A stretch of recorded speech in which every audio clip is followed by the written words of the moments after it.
Assalomu alaykum hurmatli obunachilar. Sizlarni ko'rib turgandan xursandman. Yana men yosh faylasuf taxallusdagi o'sha ijodkor, ya'ni hikoyavez yigit sizlarga yangi hikoya aytib berishga harakat qilaman. Bugungi mavzumiz ota-onasidan hoy-havasli, ya'ni keraksiz sevgini ustidan qo'ygan yigit haqida gaplashamiz. Bir oddiy oilada bir o'g'il farzand bor ekan. Uning opa-singillari bor ekan. Ota-onasi u yigitni tug'ilishini ancha vaqt kutgan. Otasi ham, onasi ham. Yigitni avaylab, asrab katta qilishibdi ota-onasi. Unga keragicha mablag'larini sarflab, uning nima istaklari bo'lsa, hammasini bajo keltirishga ota-onasi harakat qilar ekan. Bolani hatto mehnat qilishga ham, uyni ishlarini qilishga ham undashmagan ekan. Bola katta bo'libdi, uydan uzoqqa yuborishmagan.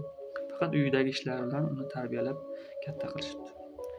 Bolani madrasaga yuborishibdi, ya'ni oliy ma'lumotli bo'lib. Ya'ni o'sha vaqtda madrasada olim bo'lishga yubordi. Vaqtlar o'tib, bola madrasadan qaytib ketdi. Yana uni biron bir ish bilan ta'minlash, ya'ni shu o'qish vaqti ham uni ta'minlashibdi. Bola madrasada o'qib yurar ekan, hech qanday kamko'rlikni sezmabdi. Hayotdagi qiyinchiliklarni hali ko'rmabdi. Ota-onasidan olib turgan mablag' va kerakli mablag' ya'ni bo'lgani sababli o'qishlarini tugatib, madrasada ya'ni katta ustoz darajasiga yetibdi.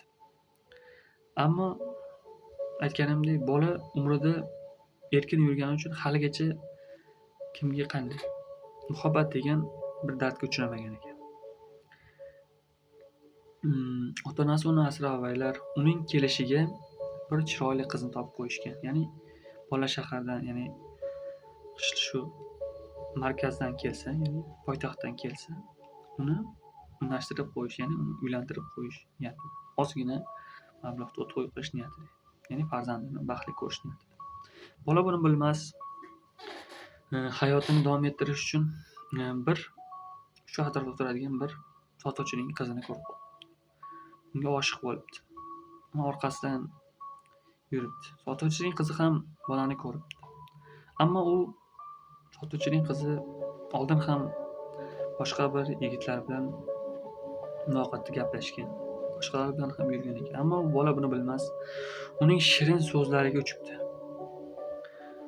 Vaqtlar o'tibdi, bola uni juda qattiq yaxshi ko'rib qoldi. Ammo qiz esa undan foydalanadi. Uning tuyg'ulariga qarama-qarshi yo'nalishda yurmas. Ya'ni unga qarab, ya'ni og'ish yo'nalishida yuradi. Ya'ni bola nima desa, qiz unga shirin gapirar va uni o'ziga og'dirib olish, ya'ni bitta o'g'illigini ko'rish va kelajakda uning oilasidagi mol-mulki va davlatiga erishishda niyatida bor. Ammo buni bola bilmas. Chunki u sof muhabbat deb o'ylardi bu narsani. Vaqtlar o'tib, bola unga qattiq bog'lanib qoldi. Qiz nima desa ham unga ko'nibdi. Uning yurish-turishida becharada halovat qolmabdi. Bola qizni ko'rmasa siqilar, o'ylanar, hattoki tunlari uxlamay chiqar. Shunday qilib u horon holatga ham kelib qoldi. Uyiga boribdi. Ammo uyiga borganda ham onasi buning otasi ahvolini ko'rib hayron qolishdi. Xuddi bolasiga bergan mablag'lari unga yetib bormaganday, bola horg'in va uyidan ketgan ahvolda ancha murqichroq bo'lib boribdi. Buni ahvolini so'ragan ekan ota-onasi, hayotda aytibdi, men bir qiz yaxshi ko'rib qoldim, o'sha qizni menga olib berasizlar dedi. Ota-onasi uni surishtirishdi, u qiz yaxshi qiz emas ekan. Ammo bola buni bilmas. Qanchalik onasi uqtirsa ham buni anglamas edi. Bolam, hayotda 3ta narsa adashmaslik kerak. Yaxshi kasb tanlashda, ya'ni yaxshi ish topishda, do'st tanlashda, keyin suyukli yor tanlashda. Sen hozir bu tanlovingga shoshib qolyapsan. Yaxshilab o'yla, uni sinab ko'r. Avvalasi u bizga to'g'ri kelmaydi. Bizning oilamiz oddiy bo'lsa ham o'zining nomusiga ega. Bu qiz yaxshi qiz emas ekan. Senga yaxshi qiz topib qo'ydik. Kel shu qizga uylana qol deb. Yo'q, bola tirab olgan oyog'ini shaharga qaytib ketdi. Shaharda yurib yana qaytib kelibdi. Qaytib kelganda ham ota-onasini ko'rishini emas. Solih bola so'rashibdi, yana o'sha mavzu. Qachon u qizga sochib yuborasizlar? Qachon qiz? Ona o'ylanibdi. Ich-ichidan yuraklari siqilibdi. Hayotidagi o'g'lining bunday yengil-yelpi hayotga qarashidan o'zidan afsuslanibdi. Nimaga bolamga bu ko'chaga, masalan, tashqi olamdan xabardor bo'lmaganim? Nega hayotga bunday boqishini o'ziga savol beribdi. Xo'p debdi, iloji yo'q, chunki ota-ona bir farzandini ko'nglini o'xshashni xohlamadi. Oxiri majbur bo'lib ruxsat beribdi. Bola u qizga uylanibdi. To'y dabdabali bo'libdi. To'ydagi bunday dabdabani hali bo'lmagan ekan. Dabdaba bilan olibdi. Oradan bir oy o'tibdi. Qiz bolaga yana gap qaytarishni boshladi. Oldingidek muhabbat yo'q, chunki unda maqsad bo'lgan. Ya'ni o'sha uyga kirib olish, ya'ni o'zining nomini oqlab olish, ya'ni qiz, yaxshi qiz bo'ldi. Bola oldingi muhabbatni qizda ko'rmabdi.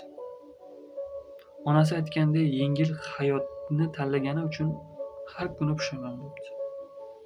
Oxiri u qiz bilan ajrashibdi, qizni yuborib yuboribdi. Ammo gap qizni yuborib yuborganida, to'yga ketgan vaqt pulda emas. Uning yuragi chechilib bo'lganida. Chunki uni ogohlantirishdi. Yo'q, bunday qilma, qo'y, qayta qol. Yo'q, men uni yaxshi ko'raman. Havas ko'rmagan, bilmagan, hatto sinalmagan insonni shunchalik qattiq yaxshi ko'rib qolibdiki, undan voz kecholmay qo'ydi. O'zi hayot shunaqa. Kimnidir qattiq yaxshi ko'rib qolsangiz, u yomon bo'lib chiqadi yoki uni sizdan tortib olib qo'yishadi. Kimnidir qattiq yomon ko'rib qolsangiz, u sizga yaxshilik qiladi. Teskarisi har doim. Nimagadir qattiq bog'lanib qolsangiz, u bog'lomni sizdan olib qo'yadi. Nimagadir uzoqlashaman desangiz, uni sizga yaqinlashtirib qo'yadi. Shunday. Kulsangiz yig'latadi, yig'lasangiz kuldiradi. Achchiq bo'lsa sho'rday qiladi. Shirin bo'lsa, sho'r bo'lsa achchiq qiladi. Sho'r bo'lsa shirin qiladi. Adashdim. Shunaqa. Shuning uchun hayotdagi juftni tanlashda ehtiyot bo'lish kerak. Ota-onani qadriga yetish kerak. Chunki u bola ertaga bundan so'ng qatiqni ham bir kuflik yegani qatiqni ham puflab ichadi deb aytishadi. Lekin endi bir vaqtdagi hayot sinovidan o'tdi. Endi bu yo'lda qayta davom etmaslik kerak. Nima demoqchiman bu gapni? Ota-ona sizga hech qachon yomonlikni ravo ko'rmadimi? Sizga shunday deb aytdimi? Demak, ular bir nimani bilishadi. Demak, ular u narsani sizdan oldin ko'rgan yoki birovdan ko'rgan tasavvur. Demak, ular yo'qman deyishyaptimi? To'g'ri, yaxshi bo'lishi mumkin, to'g'ri sizchalik bilmasligi mumkin. Lekin buni eshitib, bilib, ko'rib turib, sizni aqlingiz bu ishlagan payti bu ishlamaydi. Bu hech qachon bu ishlagan payt bu ishlamaydi. Bu buni qilmaydi, boshqara olmaydi. Bu ishlatish juda qiyin bo'lib qoladi bu ishlagan payt. Shuning uchun iloji boricha 50-50 muhabbatni olib borish kerak. Shundagina siz yutqazsangiz ham achinmaysiz. Bog'lanib qolish va qalbingizni chil-chul bo'lishiga sababchi bo'ladigan narsalardan asralanasiz deb o'ylayman. Ota-onani ham gap so'zdan chiqmanglar. Rahmat hammaga. Obuna bo'lib qo'yishni unutmang. Bundan-da qaysi mavzu chiqarishimizni aytasizlar.